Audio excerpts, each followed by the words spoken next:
Hi, my name's John. Welcome to another Sunday night nightcap. Tonight's nightcap, it's got the usual mixture of things. I do one or two repair jobs. There's a little bit of welding on an exhaust. I machine a couple of tool holders. I remachine a couple of tool holders for the lathe. I had a week off last week, so I didn't spend a great lot of time in the workshop. I had 1 or 2 days away with Debs. Went to Scotland, had a look at a mining museum. I've got quite a bit of video of that. I'll put some of that in, it's quite interesting. An update on Debs. Debs is getting back to her normal self. She's losing weight all the time, her hair's growing back. She's improving daily. She's still tired all the time, very tired. But that's understandable when you consider the amount of treatment she's had. I've got a strange item I bought at a car boot sale. I'll show you that. I found 1 or 2 old tool holders that don't quite fit under the dovetail on my new tool post. These are ones I made quite a while ago and they've been in the bottom of a drawer. It's worth modifying them to fit the tool post. There's not much got to come out of the dovetail and I have got a cutter.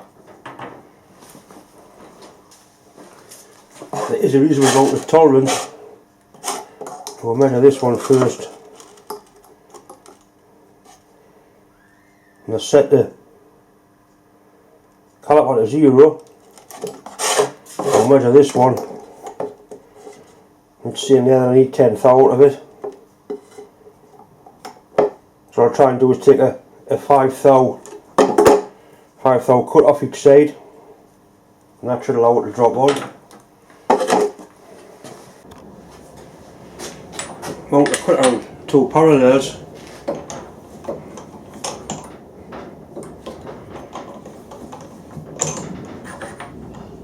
And when I made these, what I'll do, I'll put a piece of welding rod down here that's starting to lift up.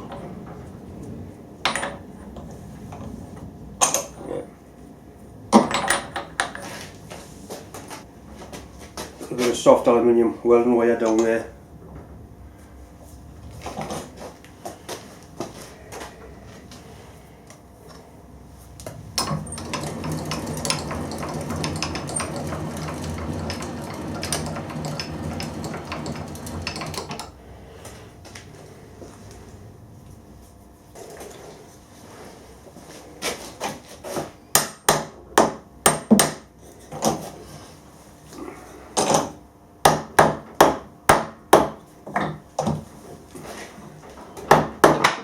That's down nice and tight on gripping both parallels.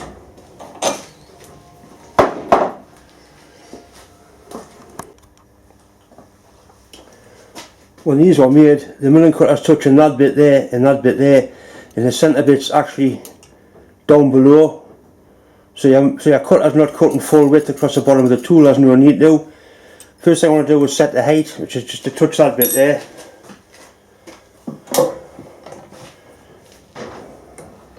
I'm just going to turn the mill by hand till I feel it touch.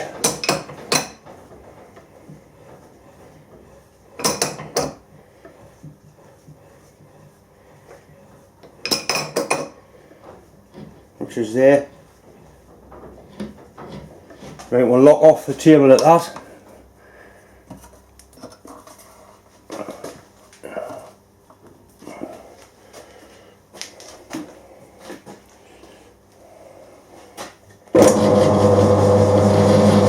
Gently across until you hear it touch.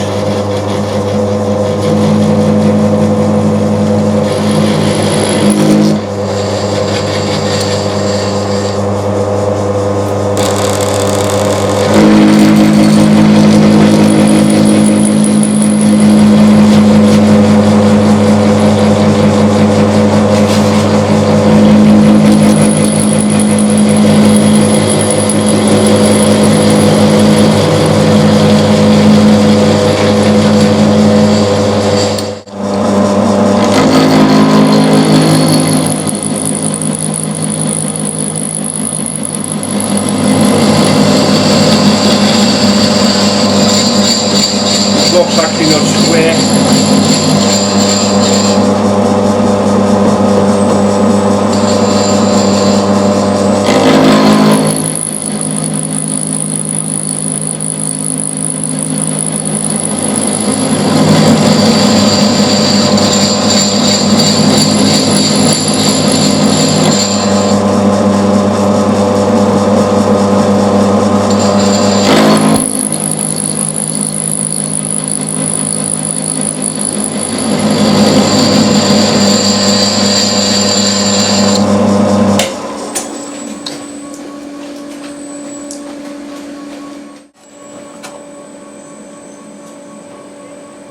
It's actually square. The sucker wasn't cut square. That's going to go quite nicely onto there. All I want to use this one for is the bearing tool I use for pushing things square.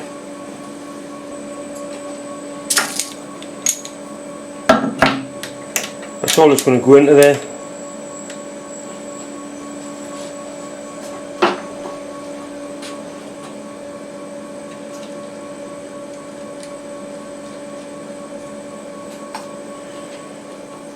The other tool I've got, it's got a hole in there that takes the cutter bars out of my boring head.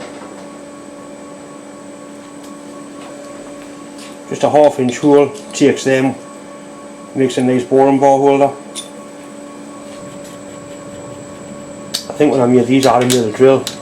I certainly didn't have the milling machine I've got now.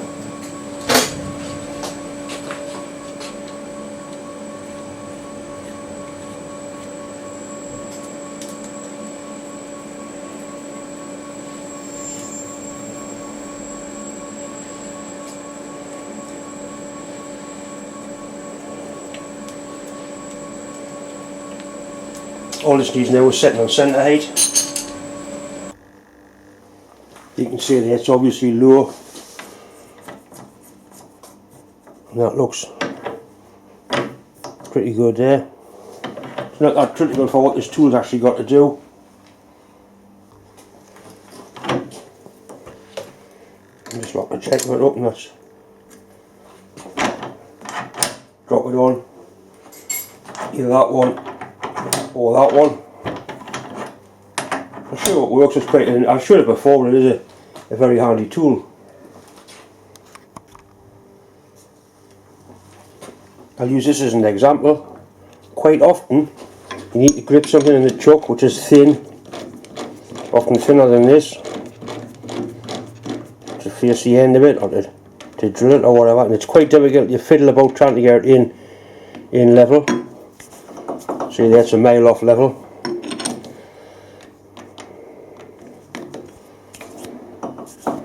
That's better, but it's not right. All we do, gently nip the chuck up. Right, start the lathe up. See it's wobbling about, and you gently bring the bearing until it touches the job, and that pushes it nice and straight.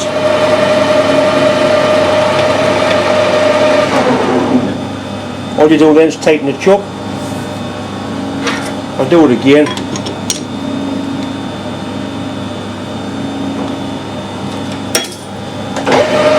Right, that's obviously running out of mail.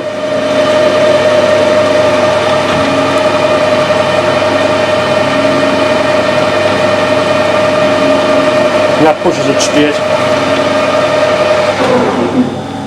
I could put a clock gauge on here, but I don't need to because I know it's straight. Without way you can use it. We've got a bit of round bar in there. You see it's running out, so we'll turn the tool round on the other side of the tool post. Bring it in till it touches. Simple as that, that pushes it straight. Very fast, very effective. I'll do it again.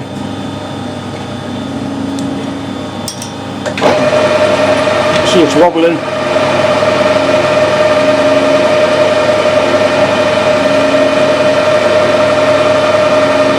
Once the bearing touches and starts to spin,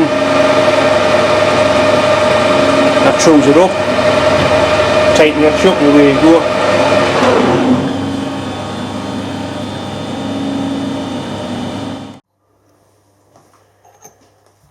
I managed to get this chuck freed off. It came with a dividing head.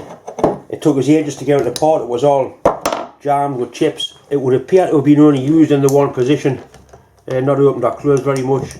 Anyway, I've had it apart and put back together, and it is usable, just unfortunately it's been damaged. I'm going to try and get a new set of jaws for it, both internal and external.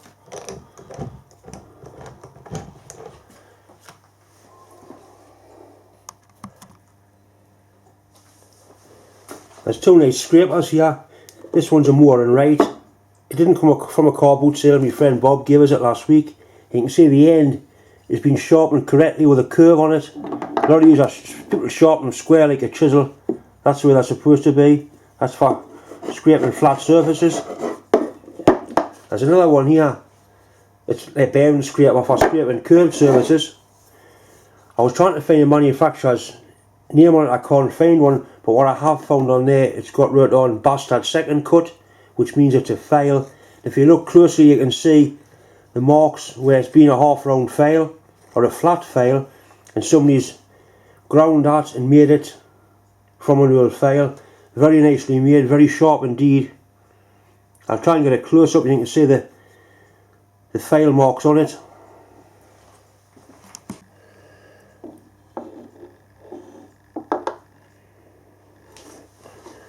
Don't know if you can see the serrations on where it's been ground down. Anyway, it's a very, very nicely made tool.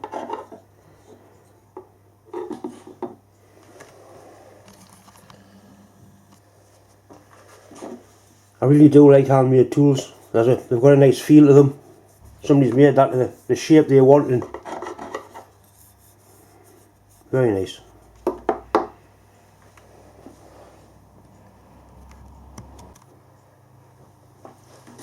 This is one of the items I bought at the car boot sale this morning. It's actually a burner for gas. For probably a poker for lighting a fire. A gas feed in there, a little jet, some burner holes there. What I'm going to do, I'm going to modify it and install it in my barbecue, just so it's easier to light the charcoal. See if I can get it to run off propane.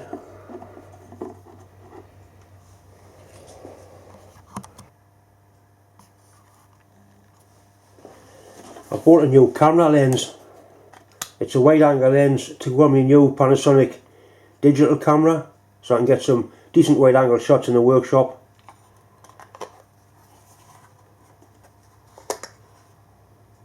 Quite a nice lens. I'm just waiting for an adapter ring coming for it. I'm hoping to use that next week.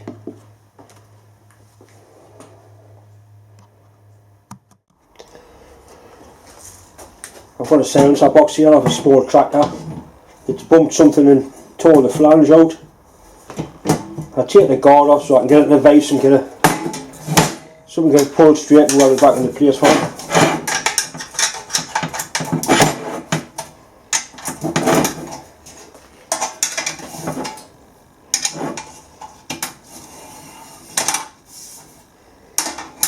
It's amazing the actual cost of some of these items. Certainly makes them well worth repairing.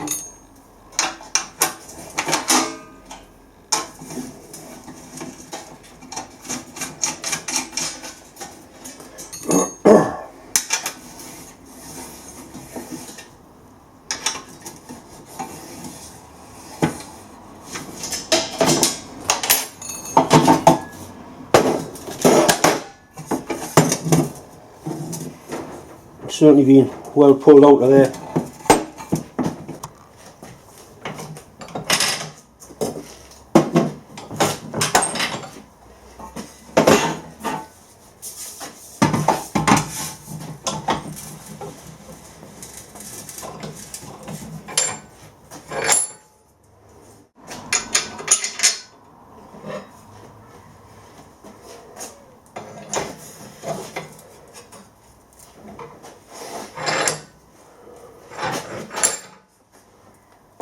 I'm going to have to cut this off to repair it properly.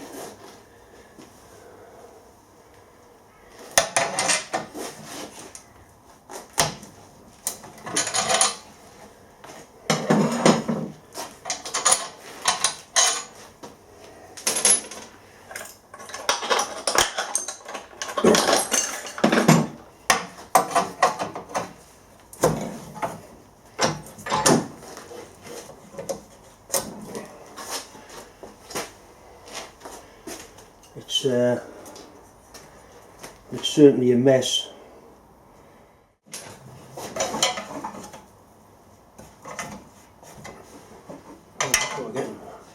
I'm getting somewhere near. It doesn't matter that that was torn and folded. I can just fill that up with a weld. but it's going to be faster. It's going to be somewhere near a right angle.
Right, I've welded it back on as near lined up as I can get it. The thing is, this is just thin material it's welded to, so we should clamp his flange on and then bend the exhaust round to suit. It can't be very far away at that. So bracket there, I've also straightened and welded that back together for him.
And once it's welded, you be able to tap it the last little bit into shape. Doesn't look bad there.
Once again, I'd like to say thanks very much for everybody who's subscribed, supported my channel, and as usual for all the support that's come in towards Deb, my wife, which is still coming in.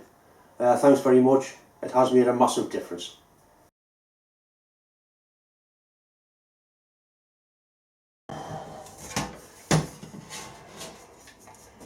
Ah, you fucking whore!